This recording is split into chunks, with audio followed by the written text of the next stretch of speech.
இந்த 9ஆம் கிளாஸ் மட்டும் நல்லா படிச்சுட்டா 10th ஈஸிமாங்க. இந்த லாஜிக் எனக்கு என்னன்னே தெரியல.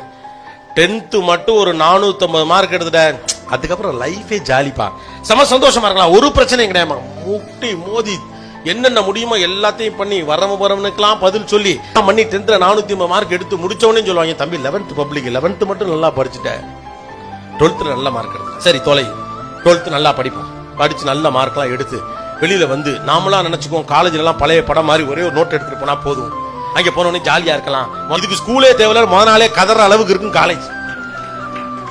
அப்ப வந்து உங்க அம்மாட்ட சொல்லுங்களேன், என்னமா காலேஜுக்குலாம் போன பிறகு வாழ்க்கை சந்தோஷமா இருக்கும், ஜாலியா இருக்கும், பொறுப்பு இல்லாம இருக்கலாம், மகிழ்ச்சியா இருக்கலாம்னு சொன்னீங்களேமா அப்படின்னு கேட்டா, என்ன 4 வருஷமா 3 வருஷமா நல்லா படிச்சு ஒரு வேலையை பெற்றா உன்னை யாரு கேட்க போற? 3 வருஷம் சரின்னு கஷ்டப்பட்டு எல்லாம் முடிச்சு ஏதோ ஒரு வேலைக்கு போனா, அப்பா முடிஞ்சா 25,000 சம்பளம், இனிமே நிம்மதி மகிழ்ச்சியாக இருக்கலாம்னா, அவங்க மைசூர்ல பெங்களூர்ல ஓரியன்டேஷன் வச்சு சொல்லுவாங்க, தம்பி இது வரைக்கும் நீங்க படிச்சதெல்லாம் ஒண்ணுமே இல்லை, எங்க ப்ராஜெக்டுக்காக ஃபர்ஸ்ட் மறுபடி படிமா.